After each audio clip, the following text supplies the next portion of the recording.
You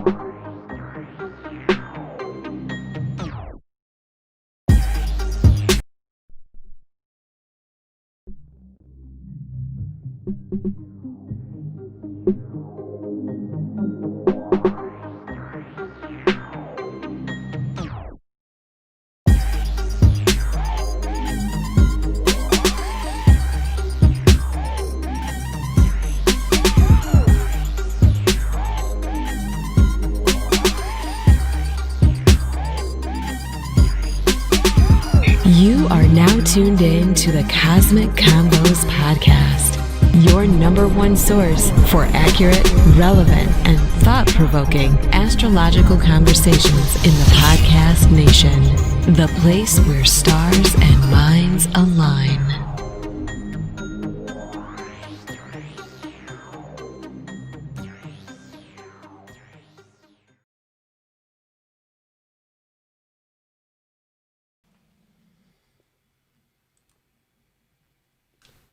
Peace. You're now tuned into the Cosmic Convos podcast.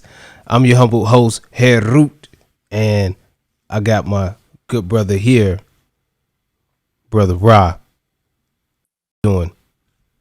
Brother, taking it a day at a time, especially during this wild season here. How about yourself?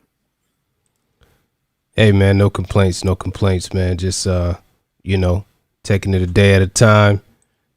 Trying to get better and better.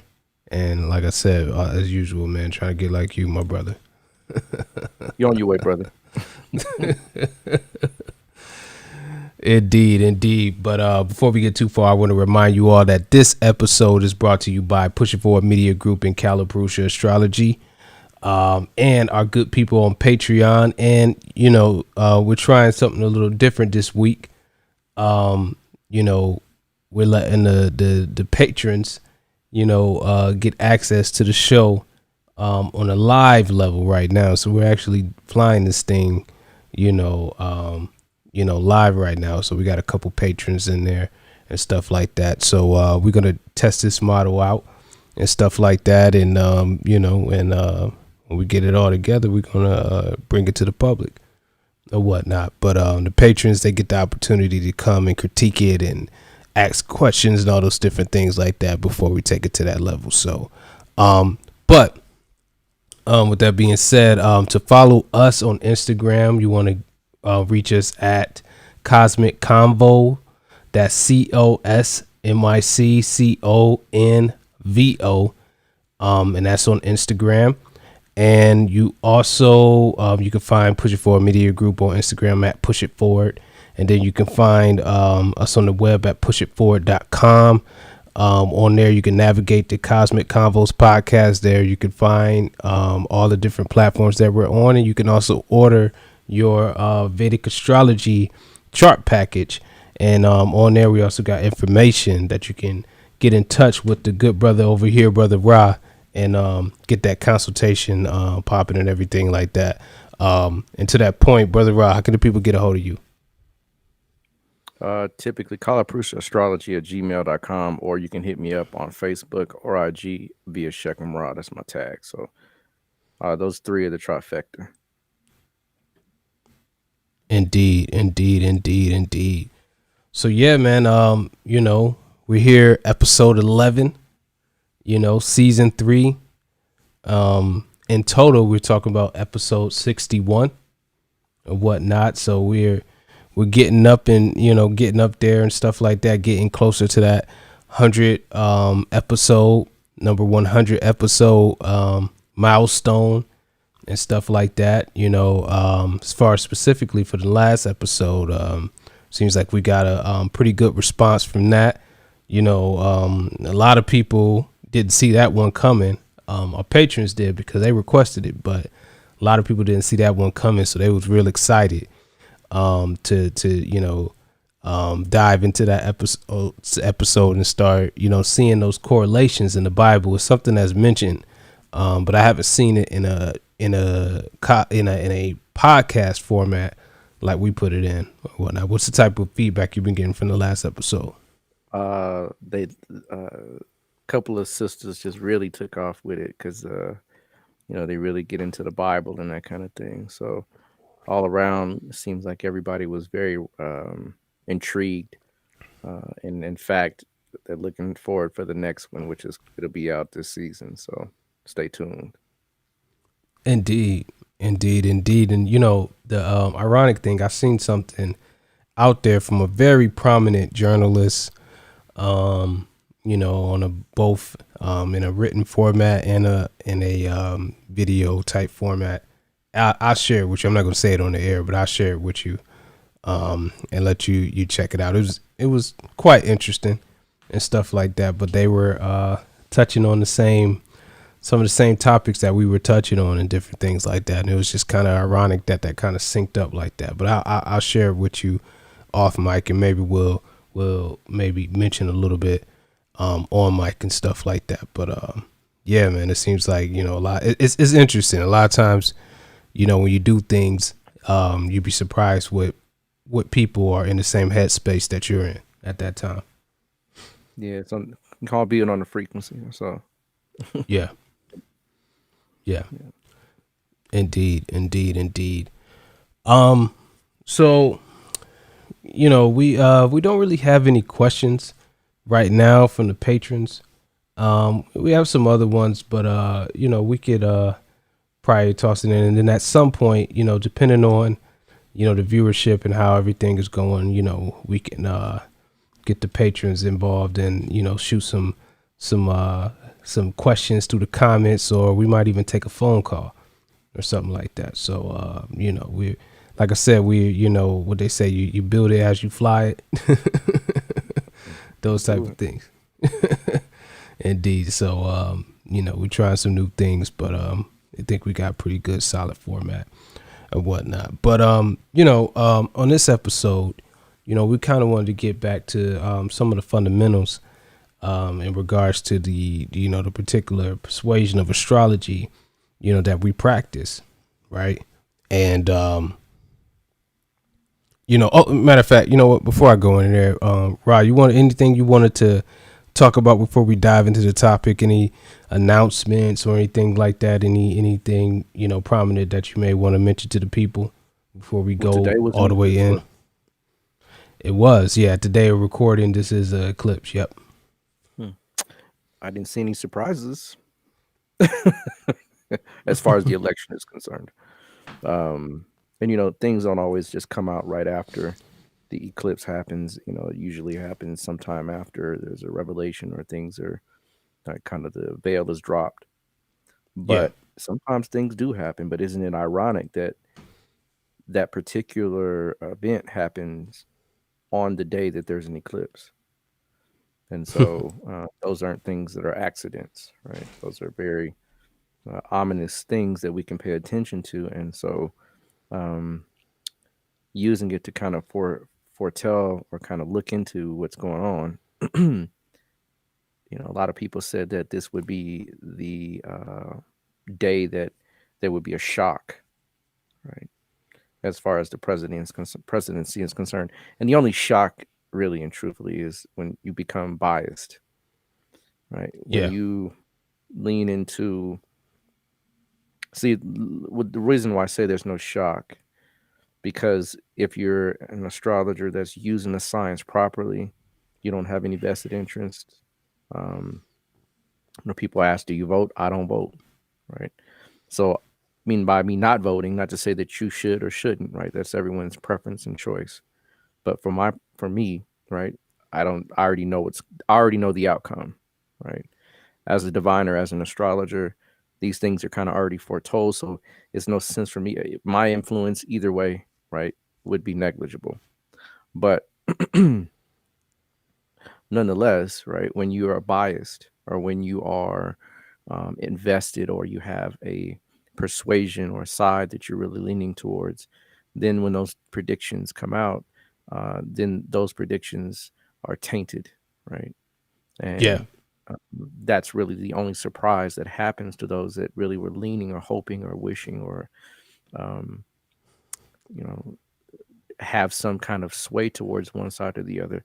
That's when those types of predictions go wrong. And so I've heard quite a few of astrologers say that Trump should have won, and that this would be the day of vindication, that this would be the day of everything being revealed, that Trump is now going to be the next president. And well, the bubble burst today, and so that was actually the surprise, right? Because they all Yeah. voted for, right, uh, um, the for the president elect. So it's just, I use these moments to kind of highlight, to go back and look at other people's predictions, right? Especially when it comes to these types of situations, because then you can begin to see that, maybe this type of science has to be completely used by an impartial being, right? An Yeah. impartial being. If you're not impartial, you can't use the science, not effectively, right? I'm looking at character traits, analyzing individuals.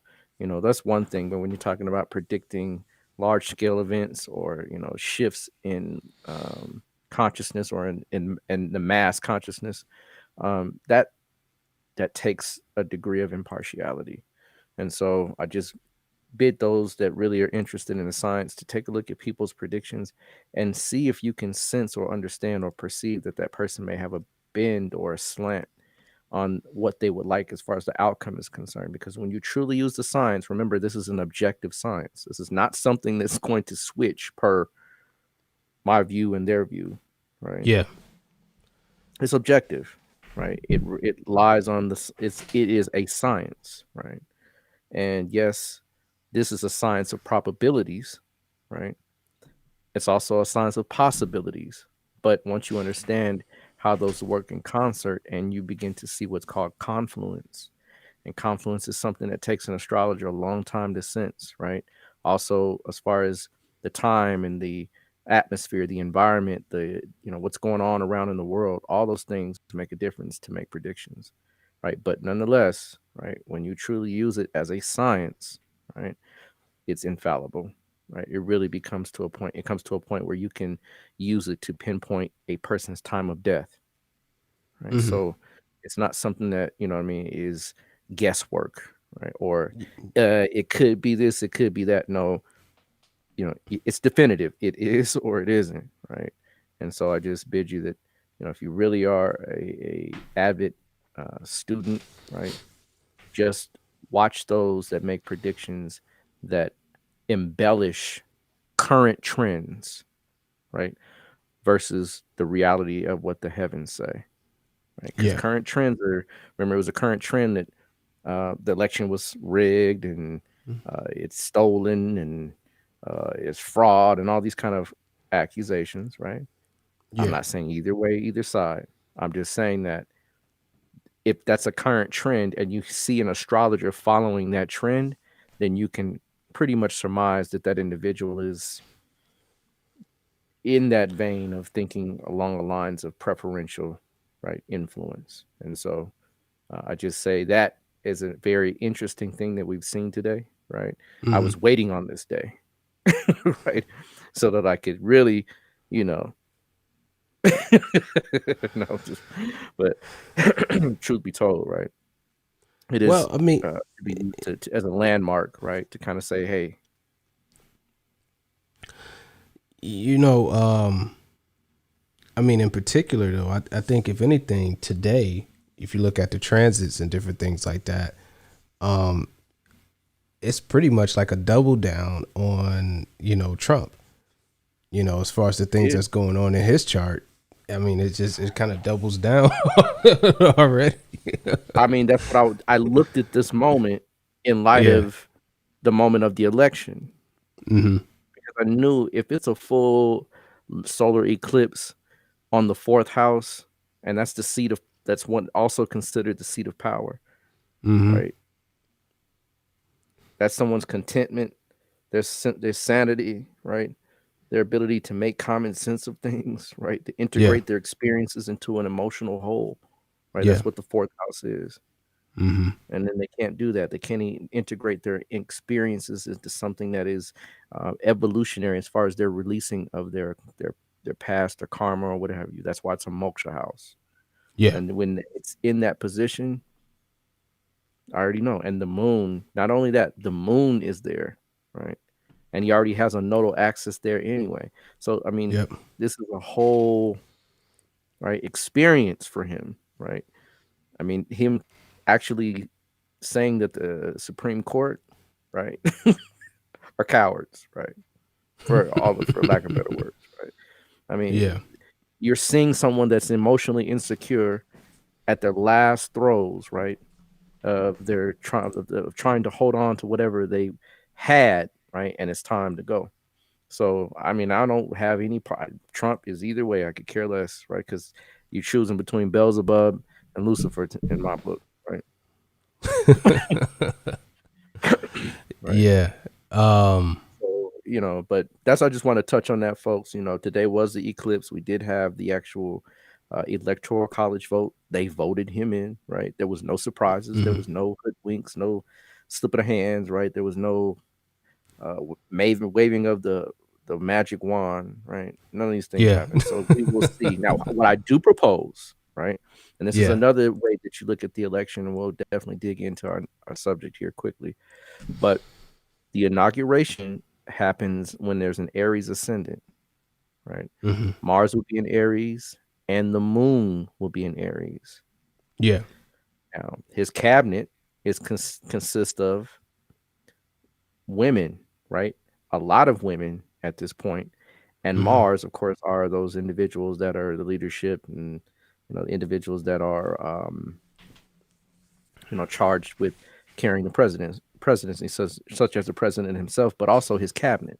That's also a way you can look at the inauguration. And there's all those planets that actually have a pile up in Capricorn, right?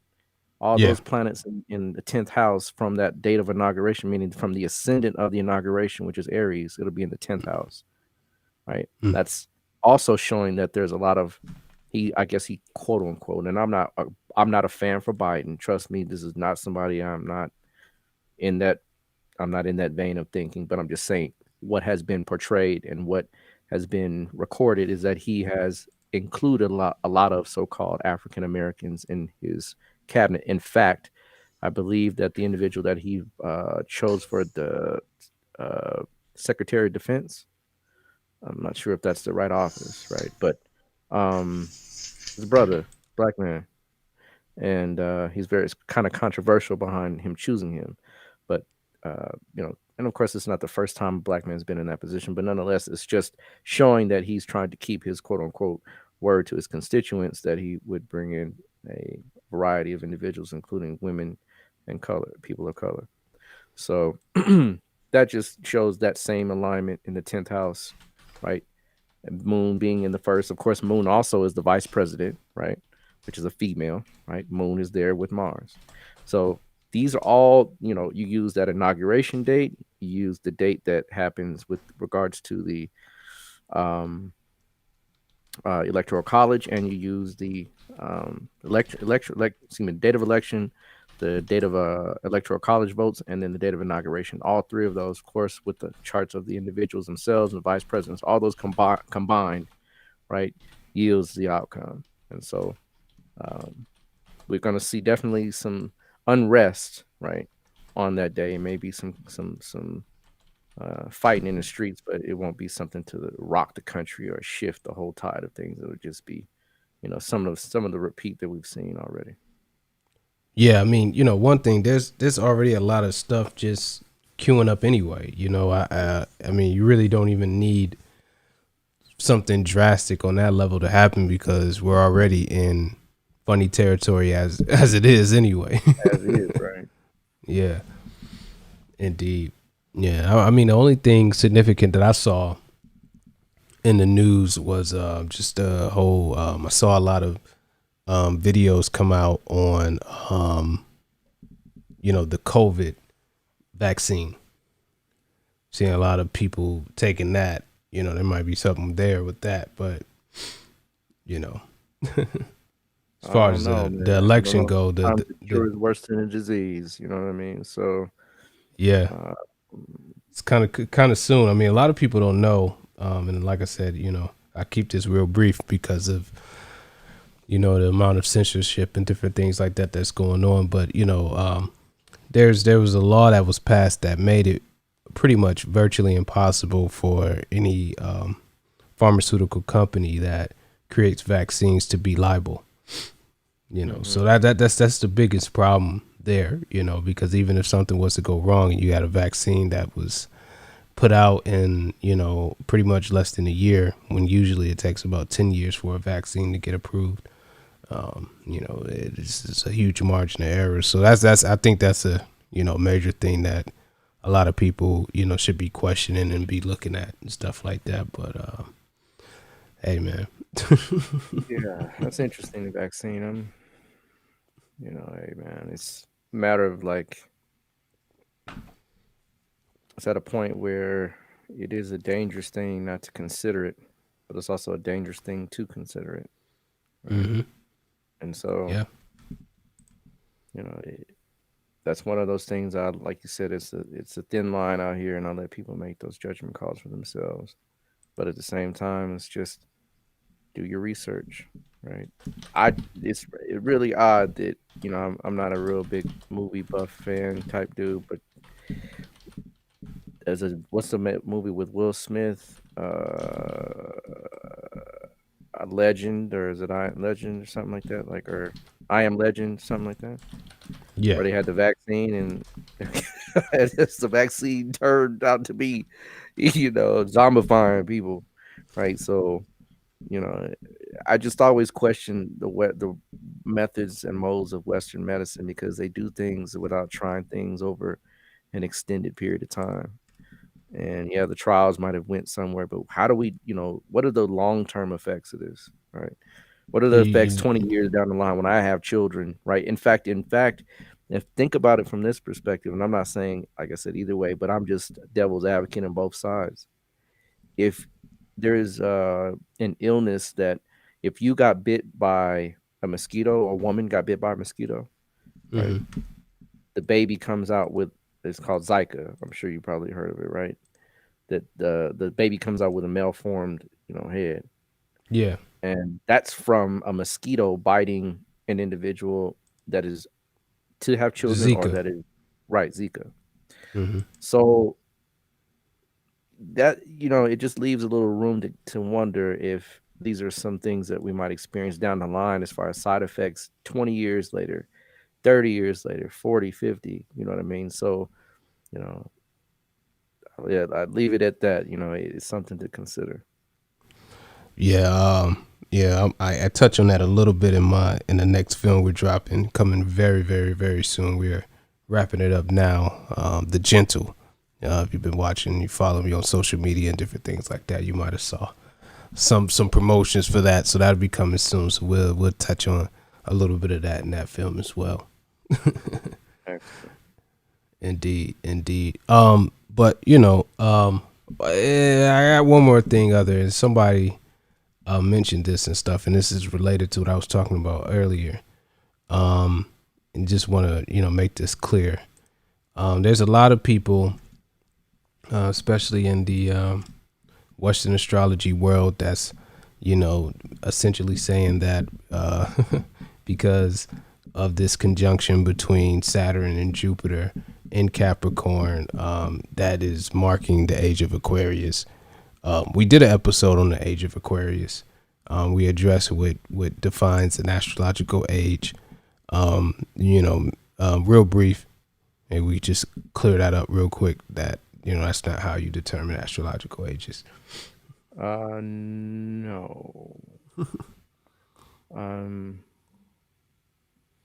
Western astrology, and we're going to talk about some of those things today, actually. Yeah. Western astrology is, for all intents and purposes, divorced from reality. And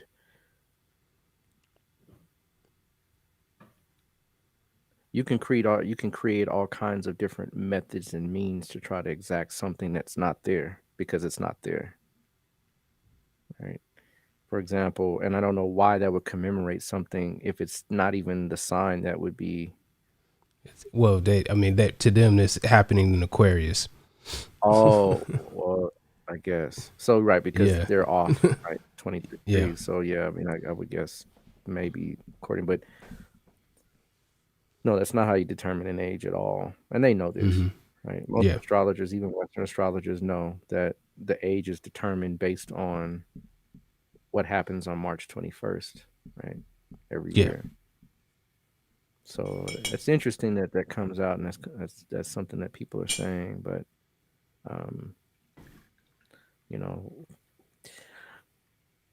Western astrology is like this. There's a little bit of truth in it, so enough truth will confuse you, right, to make it seemingly believe that it's authentic and then it's 100% accurate. But that's the worst part about it, is that the little bit of truth can throw you off so much that it's it's almost to the point where it's laughable, the differences in it. And people, I've had semi debates with some of the astrologers, like Victor Kara. We had a dialogue and tried to show me and prove to me that that we're supposed to use tropical, and I quickly could show him that no, that's not the case, even in the scripture. Didn't So Victor Carr? He has a book on the nakshatras and everything, right? Yeah. yeah, he does actually. I didn't know I was using the Western Zodiac. Hold on one second.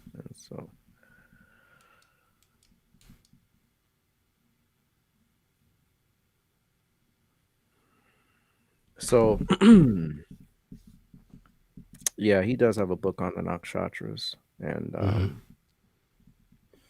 he's definitely an advocate, along with Ernest Wilhelm and a couple of others that really try to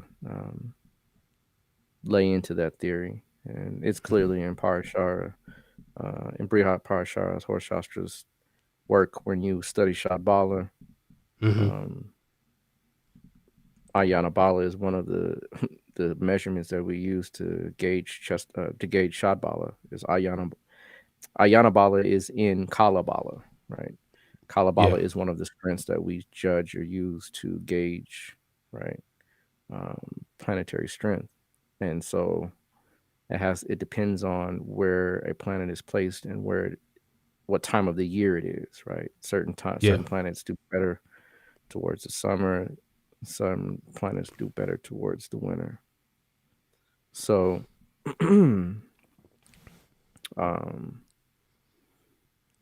that alone tells you to add the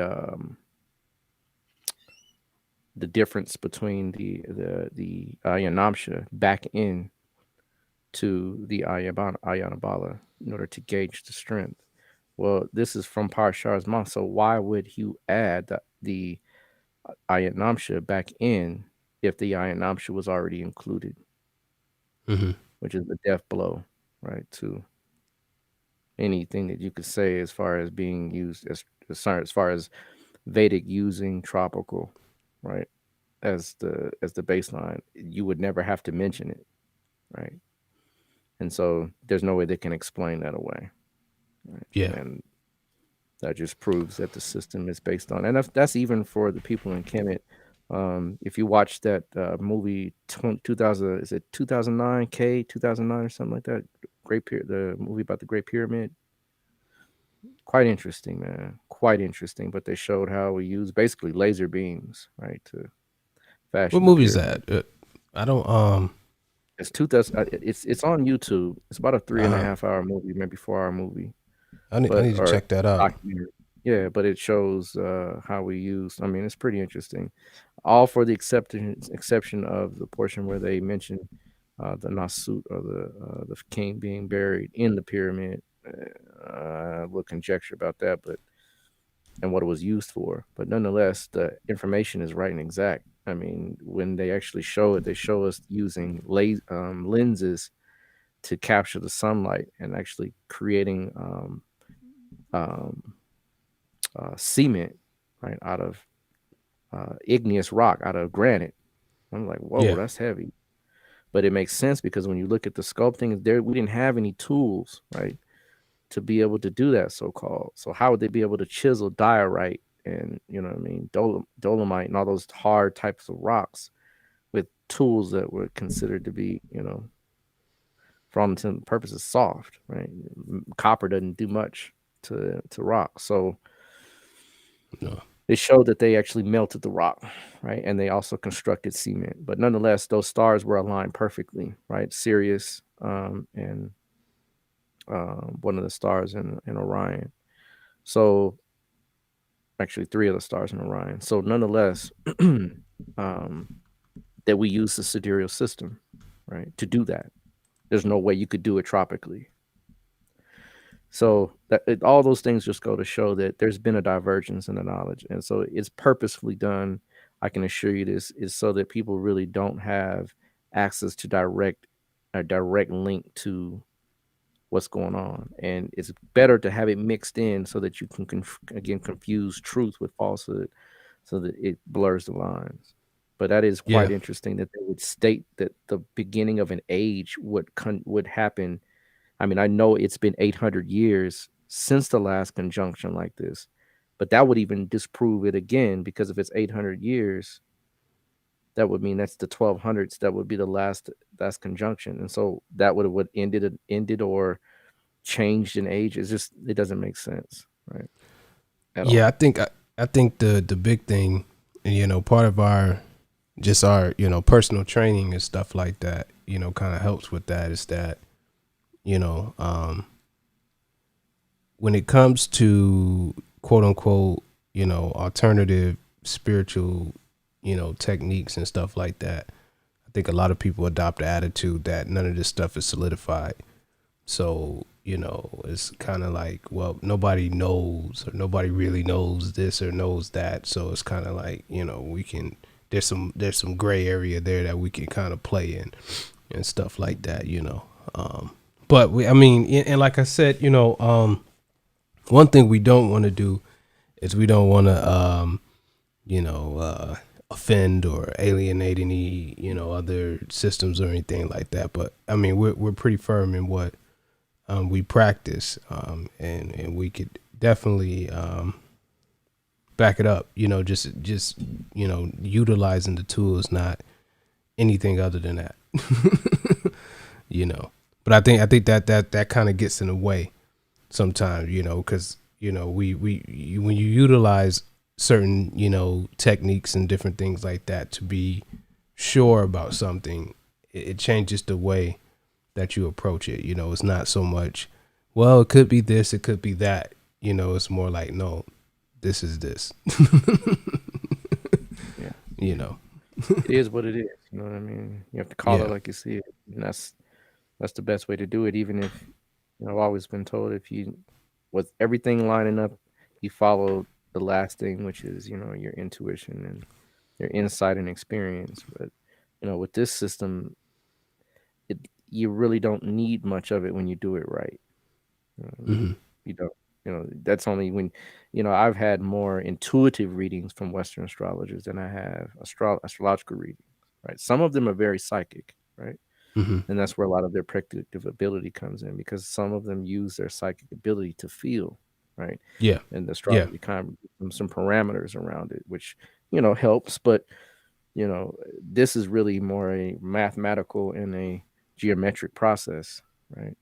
That renders a clear insight into what's going on. And then from that level, right, your intuition applies. So, but like you said, we don't alienate.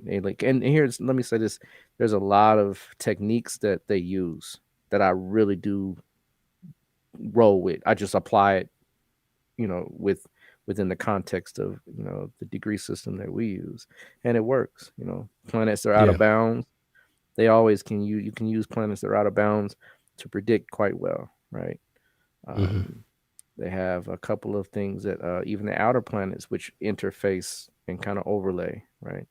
We use some of those. So some of their techniques, they work, but the aspects. Yeah, aspects. Exactly. That's a Western approach, definitely. Yep. Indeed. Well, this walks us right into today's topic, right? To a certain degree, is that we're gonna dive a little deeper into the science of Jyotish, and pretty much this whole podcast thus far, we've been pretty much, we haven't explicitly said it, but we've been, you know, basing all of our, methods on one particular branch of Jyotish, the Parasara method. But, within this science, there are various methods used to, for prediction and different things like that. And we're going to go over a very powerful branch of Jyotish today. You want to expound on that a little bit more, Ra? Yes, definitely. So within this system, there's different systems, right? Mm-hmm. And that's kind of how most systems are. You have systems and then subsystems, right? You have cultures and you have subcultures, right? Just the way things work. Yeah. But within this, what we call Jyotish, there are branches, right? And so the most common and commonly used and most well-known branch is Parasara, right? Which is derived out of the book called Brihat Parashara Horshastra, right? Authored by obviously himself. And so this is what you would consider a very mathematical system, right? It uses a lot of different measurements to extract meaning, but there's usually no emphasis on how to use it. It's just a lot of techniques, right? Yeah. And you can look at it more or less similar to like a left brain approach, right? And it is the basis, right? And let me say this, there is an order in learning it, right? Mm-hmm. Most individuals don't start off learning the other systems until they've learned Parashara, right?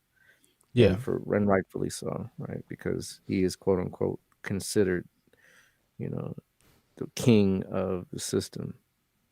But there's other systems, right? And within this tradition, and this is one of the things that I would highlight that is different from the Western tradition, and is that they have what's called paramparas, and that they have literally teachers that give this knowledge like a guru to a student type process, right? And the students go through initiation, they learn certain principles, right? They go through a whole level of almost priestly, right, kind of rites of passage to learn the knowledge. It's not just Mm-hmm.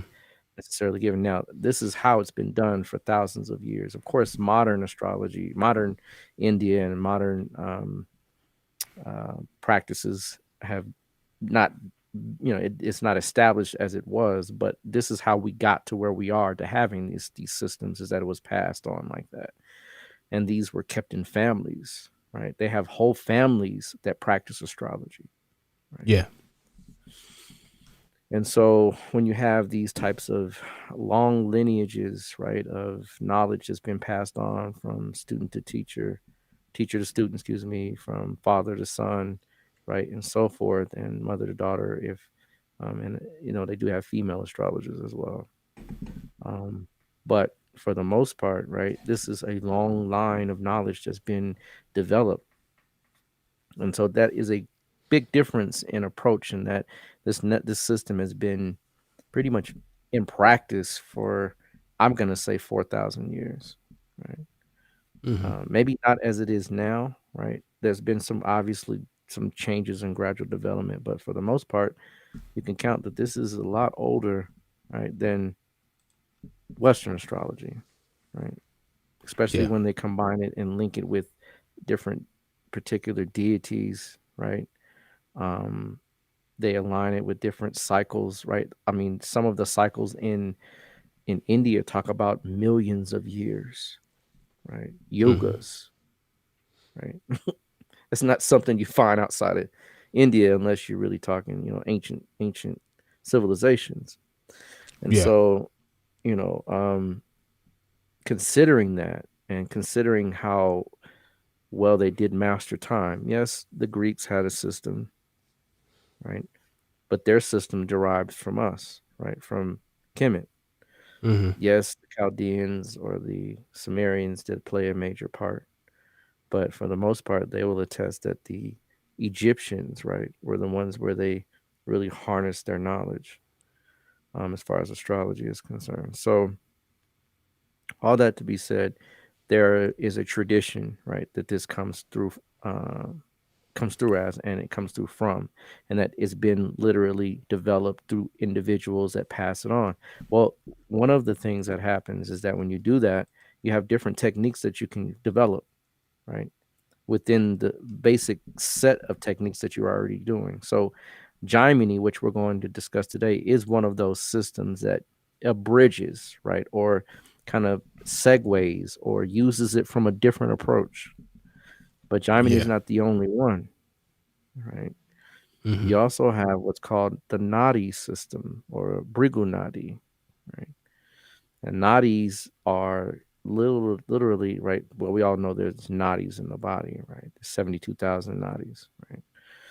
But nadi also means like a line or like a vein or like a uh, Conduit. conduit. Yeah, exactly. And so one of the things about nadi astrology is that the astrologers actually wrote a lot of these different charts, right, on palm leaves, right? And this was hundreds, if not maybe thousands of years ago, probably hundreds of years ago. They've already wrote them out. And when you go see the astrologer in India, right, they go to that specific palm leaf that has your chart on it and they read it, right? Mhm. Right. So that's another approach, right?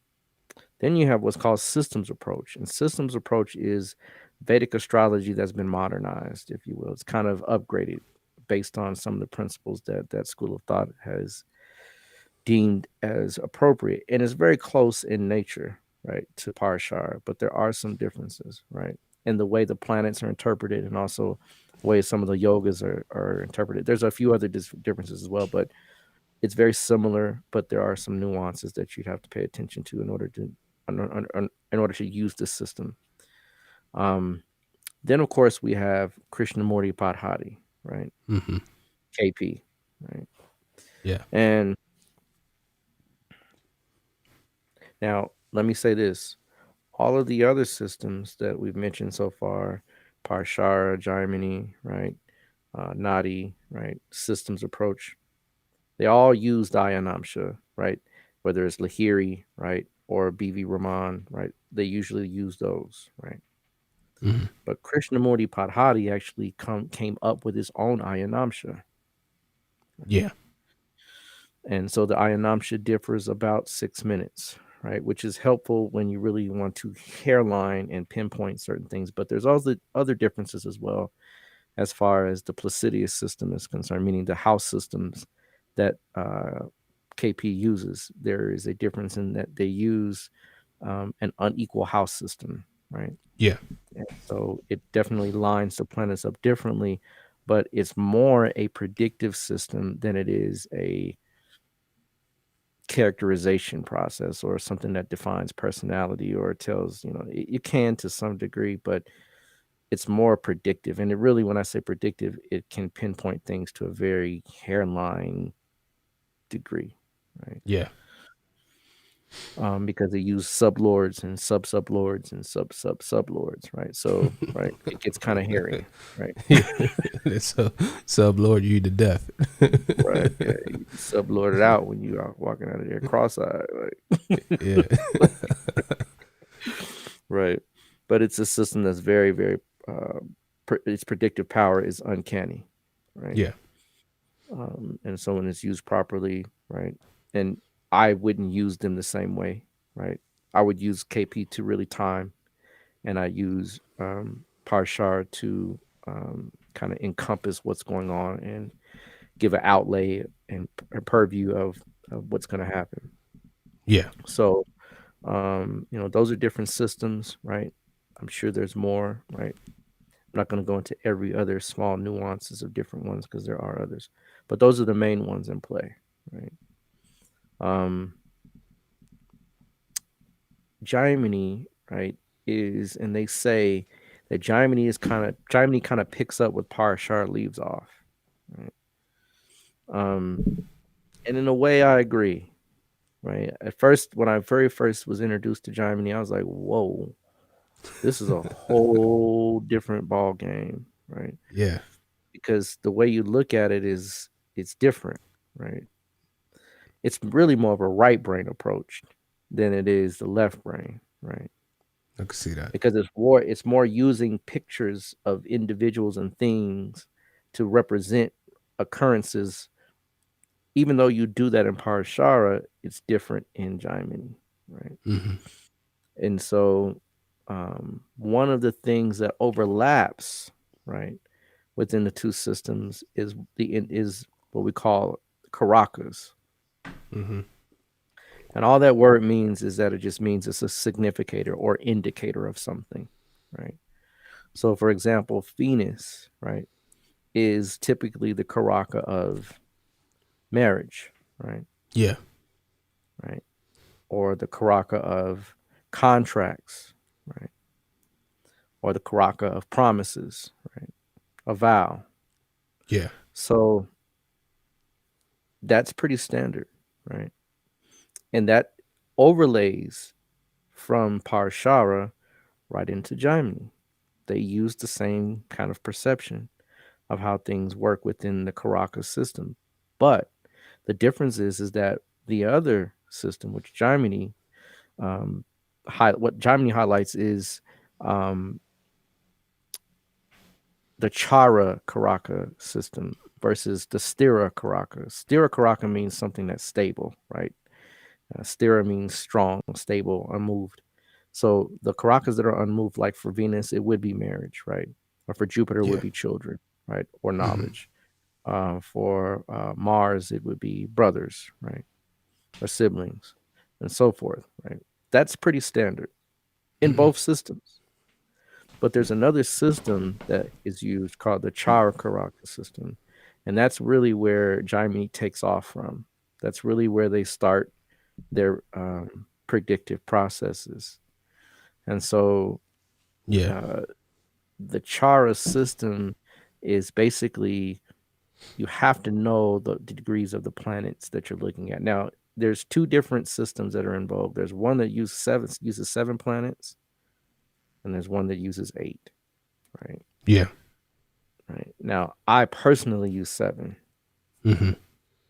And the reason is because seven is a number that represents the basis of how things are structured in the astrology.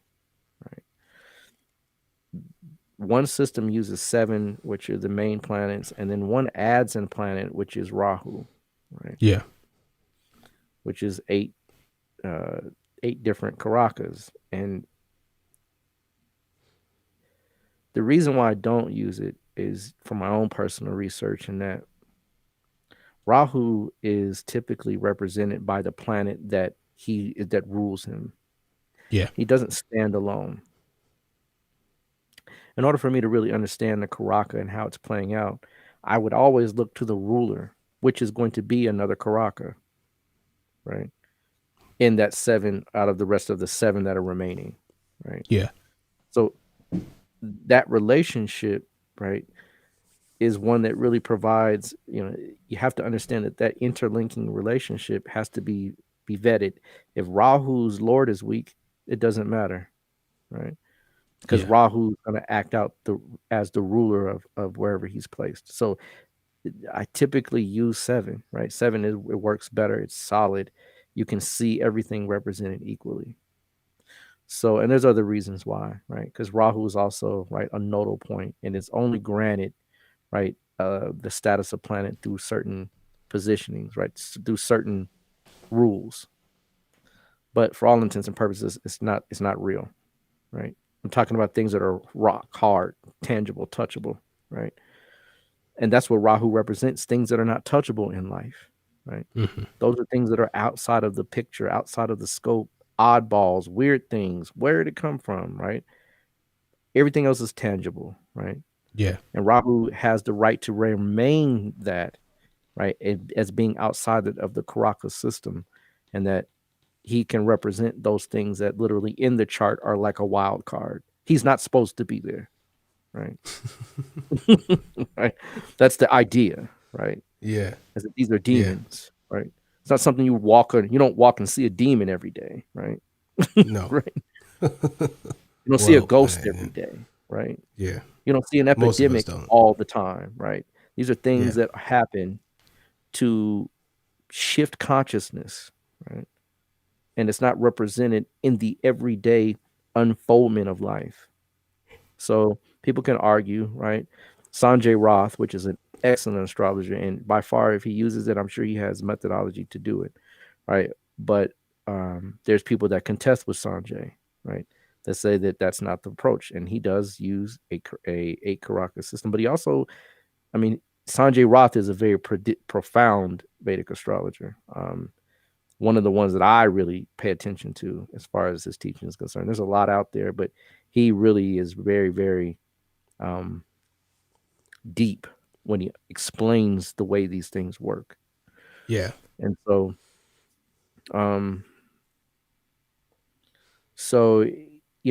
back to the Karakas, when you understand that each one of those planets has a degree, right? From the planet that has the highest degree all the way down to the planet that has, if it has 0 degrees, right? The lowest degree. Those each one of those degrees is an indicator as to where those 7 planets are to be placed in hierarchical order, right? Yeah. And when I say hierarchical, I mean that there is a planet that represents, right, kind of the pinnacle, right, of what your existence is, right? And that's what we call the Atma, meaning soul, right? Indicator, right? Yeah. What indicates your soul, right? What are the lessons that your soul has to unburden, right? What are the things that you have to face, right? And being, right, who you need to be as the representative of your higher self on this plane, right? Yeah. And so, yes, the sun is the, when I say the, THE, all caps, right? Karaka of the soul, right? But the way you use it is that, let's say the sun, right, is in Cancer, right? So the person has to come and learn to this, because remember, they're both in play. Mm-hmm. The person has to learn to literally stabilize the emotion. They come literally already at the level of understanding the power of emotional control, right? And emotional, not only emotional control, but the ability to literally lead others as far as security, as far as nurturing, as far as compassion, as far as all the things that Cancer embodies. That sun is the quintessential height of it. The sun is a mental planet. It's not an emotional planet, right? It doesn't have anything to do with things that are base. It's higher in nature. So that if the planet, whatever that planet is placed, that's the general lesson for the soul, right? But the undergirding lesson is wherever the Atmakarka is. Right? Yeah. And that reflects what that soul is to learn through that particular, right, general area. So if your sun is in Capricorn, but your Atmakarka is in Cancer, right, there's automatically a relationship because the sun is in opposition to Mars, right? Yeah. There's that dynamic, right? And then you begin to read and interlace how those things work out. Now, the Atmakarka is a planet that has the highest degree, right? Again, that's the indicator of what the soul is here to really learn, right? Underneath the other layers of what's going on within the sun. So not only that, it represents the first house, right? You look at the Atmakaraka as the planet that represents the house that represents you, right? Yeah. And then from there, right, each planet that has the next lowest degree is another Karaka. So the next planet would be the Amachya Karaka, right? Yeah. And the Amachya Karaka indicates, right, the assistant or the support of the soul, right? It's the soul's minister or the soul's helper, right? And so that many times is how the soul facilitates the lessons, right? So, for example, my Atmakarka is Mars, right? Mm-hmm. So Mars deals with leadership, right? Dealing with other men, right?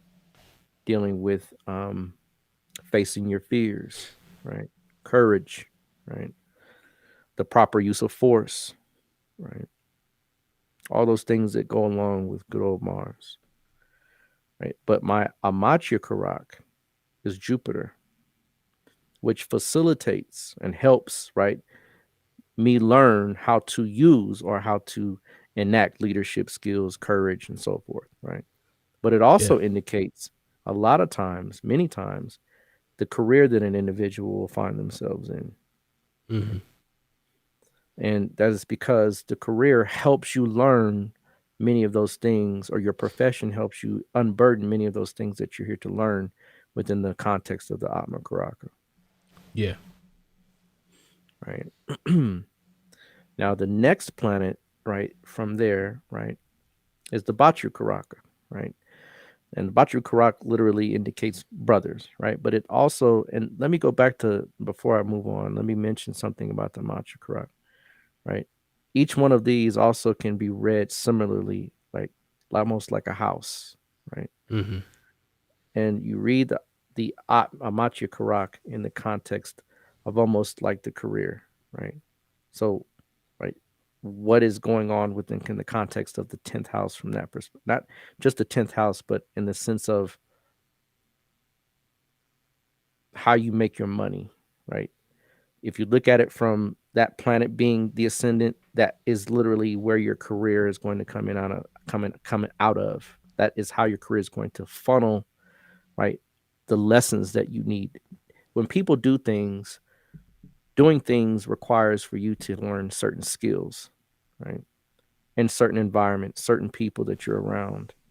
So if your Atmacha Karak is Jupiter, for example, you'll find yourself around people that are quite educated, right? Mm-hmm. Or spiritual, right? Or Yeah, mine's religious, Jupiter as well. Yep. right? Obviously, right? Yeah. Yeah, right. So, you know, and of course, the house where it's placed, the aspects, the sign, all these things play out, right? Just as Yeah. it does in Parasara, Yeah. but from a different approach, right? Yeah. So the Batu Karak literally is more like the third and ninth house type process. You can also look at it from the perspective of father in a way, right? Mm. Right. And so this is the planet that literally deals with your expression, right? How you handle challenges, right? How you focus yourself, right? This is about your karak. It can be read also as your relationship with your gurus, right? How you deal with higher learning, how you approach your studies, right? And a number of other things. I mean, the Batu Karak is just like reading the chart of, looking at it from the third house perspective, also the ninth house as well.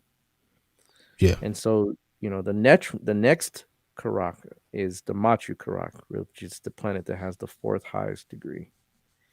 Now that planet, it's really like it says, it's like your mother, and really, I mean, it is phenomenally so. Because even when I look at my own chart, my Batu Karak, literally, it looks like my mother, right? It literally emulates that person that um, created the kind of womb that you were born into. But it also represents a lot of what you're going to do in the world. It represents the fourth and the 10th house to a great degree, right? That access, right? And the fourth house is representative of your education as well, right? So Mm-hmm. literally, you can look at it from that perspective of, your ability to, retain knowledge and apply it from an educational perspective, and also how you project it into the world, which is the 10th house, which is akin to your career. Yeah. The next Karak is the Putra Karak, literally the indicator of children, right? But also it deals with the fifth house as well, right? So you could be read like it's you're reading the fifth house, right? Mm-hmm. Or the fifth and the 11th, right? Because they have an axis. That 5 and 11 axis can be read from the Putra Karak. And also, of course, it can indicate many times a great deal of the nature of your children as well, right? Mm-hmm. But it also indicates how well you process your spiritual lessons, right? How well you manage, right, your energy, right, and your Mm-hmm. resources. Not only resources in the sense, but in the sense of gains, how well you acquire, right, things in regards to using your skills and talents, right? Mm-hmm. Because that's what the fifth house does. Your skills and your talents generate income automatically. Your skills and talents generate the people in which you find yourself, right, surrounded by. Yeah. And so that is the fifth house, 11th house axis for the Putra Karak, right? Planets that are placed there, you can literally look at it from that perspective, right? The next Karaka is very crucial, right? In that it's called the Nati Karak, right? And Nati Karak literally means, right? I always look at it like a gnat, right? Something that annoys you, right? Because that's GNAT in it, right? Right. And it's something that annoys you, something that gets on your nerve underneath your skin that irritates you, right? That causes you to be rubbed the wrong way, right? Things Yeah. that don't go right, right? Things that are seemingly against you, things that are obstructing, right? That is what the Nati Karak indicates, right? It also can indicate illness. It can indicate enemies. It can indicate debt. It can indicate anything that deals with the sixth house and also the 12th house axis, right? Yeah. Um, that's the planet that has the sixth highest degree, right? The last planet, right, is called Yadara Karak, right? Now, Yadara Karaka, right, is the planet that has the seventh highest degree, and it is the planet that indicates your spouse, right? And you'd be surprised how accurate it really is and how close it defines the person that you typically attract, right? Yeah. Um, it also represents that part of you that literally you're trying to include into yourself, right? Mm-hmm. Or that part of you that you're trying to incorporate, or that part of you that you're missing, right? Is the Dara Karaka, right? So this is just one of the things that differs between the systems, right? The other thing, right, is that the yogas and how they're formulated. Many of the yogas are depending on how those karakas align, right, Yeah. and interact with one another, Yeah. right? So, it's a very powerful yoga when you have the Atma Karaka and the Amatya Karaka in the same house or aspecting one another, right? From a very prominent position, right? Yeah. That's a very powerful yoga. Another one is the Nati Karaka and the Macha Karaka is another one, right? Them interacting or aspecting. Also, the Atma Karaka and the Putra Karaka, right? If the Atma Karaka and the Putra Karaka are conjunct, many times this individual is extremely bright or extremely intelligent, right? Because the Putra Karaka stands for intelligence, right? Yeah. So, right, these are some of the yogas that, right, are played out. Some of the other things that I wanted to mention are what are called arudhas. Mm-hmm. And this is where it gets real confusing, folks, right? Right. In fact, I think I'm going to show you here what I mean, right? The yogas, let's put it this way. Arudha lagnas are found by counting the number of houses away that a planet is ruled from the same number of houses where it's placed, right? So in other words, for example, if my ascendant lord is in the eighth house, I would count 8 houses from where it's placed to find the what we call a Rudha Lagna, right? Yeah. Or the indicator of of of who you are or how you appear, right? And so hold on one second. Let's see if I can find somebody here. So all right, so let's look at Whoopi Goldberg, right? Look at Whoopi.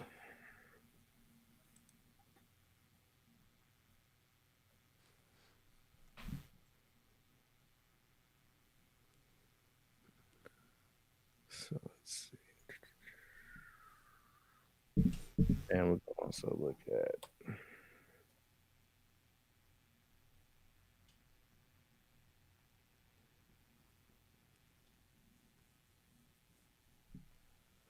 all right, so let's share my screen with you right quick here.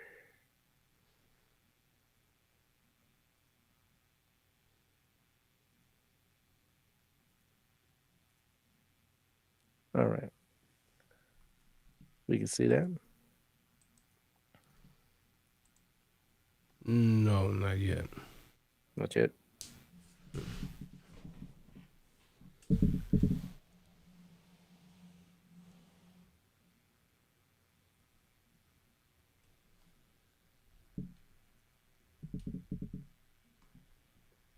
It might not allow me to share it for some reason, but It nonetheless, should. Right, it should. Let's see. You got Whoopi.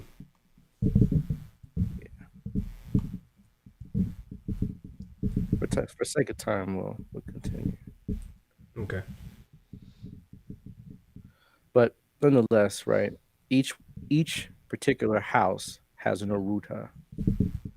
Aruta, what it does is it allows you to see the physical side of something, or the illusion, or what is literally can be seen from the front end of something, right? Yeah. It's the projection of something that, right, what we see. And so many times you can read the chart from the aruta lagna, right? But each house has an aruta, and each planet has an aruta. Right? So it gets real complex. Right? Mm-hmm. But the aruta lagna and arutas are also mentioned in Parasara, right? But it's more refined and robustly used in Jaimini, right? So that's another difference in the approach, right? They have other subtle differences, right? Um, that really talk about like obstructions, how things are obstructed, or how doors are open or closed, right? Yeah. That's another approach that's used. Another major difference, before I really let it go by or slip my mind, is the dasha system. It's very different, right? Yeah. Uh, the dasha system is basically it uses signs, Mm-hmm. right, versus planets. And so within the context of using the signs, it's a different type of way we read it, right? You know, for example, let's say you are Cancer ascendant and you are in a Sagittarius dasha, right? Mm-hmm. That means we're going to read it from the sixth house perspective. We're going to look at it from the sixth house, but we're also going to look at it from all the other interacting ways that particular house is going to come out. So you also have to some degree, know what's called Bhavat Bhavam, right? Which is a house derivative system. And so if the sixth house represents, right, your health, the second house, right, represents how well your health is managed through the diet that you take in. The third house deals with how well you manage your health as far as the stress, which is still the eighth house. Each house is a house within itself, and it has other houses that it indicates around the chart. So it's very complex. In other words, you have to read it within the context of reading within other charts within that same chart.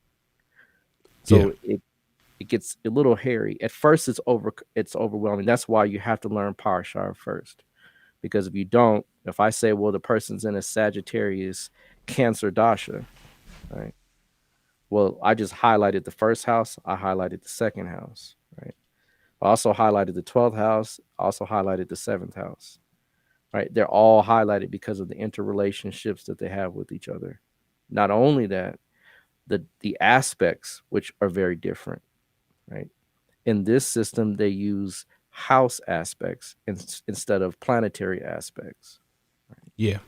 And that's where you get a lot of the combinations and how things are going to play out within the context of that dasha. So, using the same example, if the person is running a Sagittarius dasha, and let's say they have Jupiter in Sagittarius in the sixth house, right? each one of those particular signs aspects another type. So, for example, dual signs, meaning Gemini, Virgo, Sag, and Pisces, all aspect one another, right? Yeah. So, if there are planets in these 4 signs, they're all going to interact with one another, right? And based on how each one of those subdashas happens, where, for example, let's say it's Sagittarius, Gemini, right? If it's Sagittarius, Gemini, they're all going to interact with one another, right? They're all going to impinge, and each particular one, and then there's subdashas within that. So you're reading it from more from the sign perspective, but you still use the undergirding houses in order to extract a lot of the meaning. That's why it's a secondary system, because you have to already know these things before you approach it. Yeah. Right. The other systems that the other thing, some of the subtle differences is that some of the Varga charts that they use, the divisional charts, they actually go up to 108 and 144. Right. In other words, in Parasara, it stops at 60 generally. Right. The Shashtiyamsha, right? They go further, right? They go into 108 and 144, right? Yeah. So very profound differences, but the ability to predict, you would not believe, right? It's phenomenal, because the way it runs down is that you're looking at it from almost like a picture. It almost looks like a movie from Jaimini's perspective. For example, if I know I know the Atmakarka, let's say, for example, is the sun for an individual, right? Mm-hmm. And they're running a dasha that, let's say, because let's use an example, the sun is in Libra, right? Mm-hmm. All cardinal signs, aspects, fixed signs, except the one that's next to it, Yeah. right? So if that sun is aspecting Mars, right, and it's the Atmakaraka, let's say Mars is in Leo, right? Then that means that person is going to literally look like the sun, like he's going to look like the sun in Leo. He's going to literally, that person's going to have all the attributes of that as the Atmakaraka, and Mars is going to be the interfacing between how he acts and what Mars has to say. So it's almost like a story, right? Versus in Parashara, right, you're reading planetary dashas, right? It's different. The approach is very, very different in that each planet represents a certain number of years, a certain period, right? And it also represents certain placements, but nonetheless, it doesn't look like the Karaka system, the Chara Karka system makes it come alive, Mm-hmm. right? Literally, like when you see the Karaka for your wife, Dara Karaka, right? You're like, whoa, I never realized that I was actually projecting, because the moon for me is the moon, right? So the moon is my Dara Karaka. And I've always wondered why I have women that are very sentimental, very emotional, very attached, right? Very motherly, right? Very nurturing, always, always. That's Yeah. every time, right? It's just a theme, right? And so you begin to notice, but then you notice within yourself, those are some of the qualities that you desire. Like Mm-hmm. you know what I mean? It's not to say that I was missing a mother, nothing like that, right? It's meaning to say that I'm looking for an individual to reflect the softer side of myself, right? Right. And you can use that pretty much with anyone's chart. You can see what they're trying to embody or bring into themselves by what the person brings. Right? One of Yeah. the other major arudhas that we look at is called the Upapada Lagna, right? And that also indicates wife as well, right? It's the way we find it is we find the ruler of the 12th, and then we count the same number of houses from that, right, in order to find, right, that particular wherever it's placed. So in other words, if Virgo is the 12th house and Mercury is in the 11th, that means the 10th house is going to be the Aruda Lagna. I mean, the Upapada Lagna, or the indicator of wife. So a lot of times I will say that the wife will have a lot to do with the career, right? A lot of times the wife will impact, right, how people see you, right? Because the Upapada Lagna is in the 10th house, which is prevalent for people, for notoriety, for fame, and for how people literally have you pegged, right? So, right, these little small things, right, we begin to find, right, each one of those things means something. So it's a completely different system, even though it's built on another system, Yeah. right? And I mean, there's more differences, right? Um, Within transits, right? It's a little different, right? We look at the Karakas to understand what's going on with the transits versus in Parasara, you look at more looked at more from the planetary side versus the Chara Karaka side. It's the approach is almost day and night. In other words, for example, when I see Rahu, right, approaching the Putra Karaka, that person a lot of times is going to try to change, um, especially if they're in school, they'll change their education. Right? If they're in their earlier years, and I notice the Rahu comes along with the Putra Karaka, I'm saying you're going to change your education. I'm like, how do you know? Because your thought processes are changing, right? Your Mm-hmm. intelligence is growing, it's expanding. You're going into other areas, foreign different areas, and it works, right? So, right, again, it's just the way it's used, right? It's just different, but definitely profound. A few Mark Boney is a good individual to check out with regards to Jaimini. Um, he has a lot of good books out, and also he has a few videos out on YouTube. Mark Yeah. Boney is a really good astrologer, and he combines both. Actually, he uses Parashara and Jaimini side by side, right? And that's a very talented thing to do, right? But I usually have to separate the two, right? When I use Jaimini, I stay on Jaimini side. I don't dibble and dabble. If I use Parshara, if I use them both, it's only because I really can see that I've already been using both, and I'm like, yep, I see already at the same time this is happening. But Yeah. for most all intents and purposes, they tell you that they're to be used separately. Indeed. Indeed. Indeed. Yeah. I mean, in nature of the time, we could definitely go further into it. I think maybe next one we could, I don't know, maybe we can take one of our, one of the people that we may have highlighted in one show and, flip it, from a Jaimini perspective.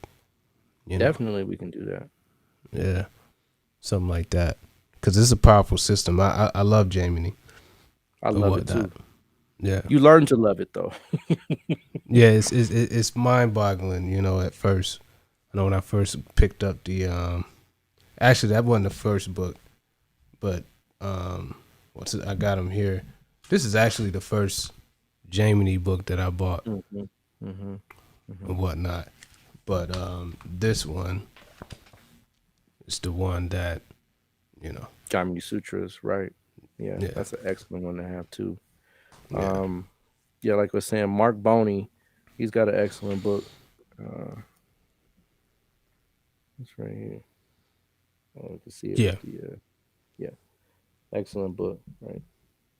On Jaimini. So, and he gets right into it, and that's how it is approached. They start from the Chara Karakas. They don't even get into anything else. It starts from that, right?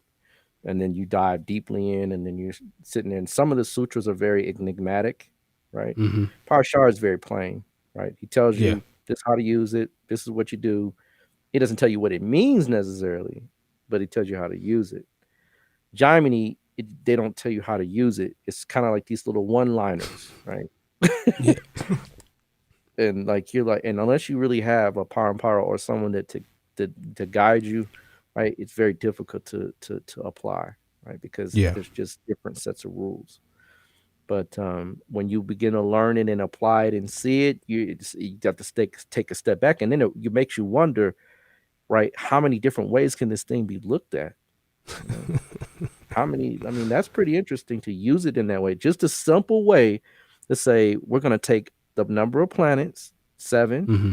You take the highest degree to the lowest degree. That's real easy, Mm-hmm. right? And then you just use that. I mean, it's pretty profound.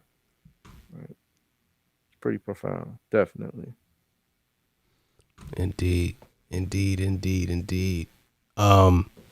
You know, as always, you know, this episode is brought to you by Push It Forward Media Group, Calaprusia Astrology, and our good people over there on Patreon. I see y'all over there in the chat and stuff like that. I mentioned some of the stuff that everyone asks it, you know, in a more indirect kind of manner and stuff like that. We're going to be doing this you know, at least for a few weeks and stuff like that, so we get everybody used to the format. And I'm pretty sure once they see, you know, get into this, they'll, you know, start brewing up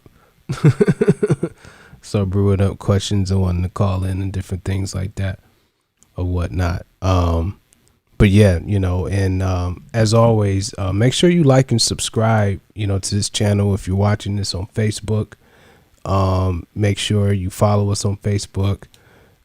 Share this with, you know, all your people, or, you know, all your different channels. If you got Facebook groups you're a part of, share them in those groups and different things like that. Because you know, like I said, you know, this perspective is not something that you see across the web. You know, it's kind of a, you know, niche type of thing and stuff like that. And I think it has a lot to offer to the world, you know, indeed, and stuff like that. So make sure you like, subscribe, hit the notification bell, you know, and follow us on our various social media platforms and different things like that. You know, let's get these algorithms working in our favor and stuff like that. Rod, you got anything else you want to impart on the people, man, before we check all the way out? No, just be safe. Keep your head up to the stars, ear to the street. Indeed. So with that being said, we want to thank you all for tuning in. Once more again, big shout out to the patrons. I see you all in there in your comments and different things like that. You know, like I said, we're going to be doing this again next week. So, you know, we want to get everybody locked in and hitting us up and stuff like that, and see how this thing go. All right. So, you know, with that being said, we'll be back here next week, same time, same place. Another great episode for you all. And we're out. Peace. Peace.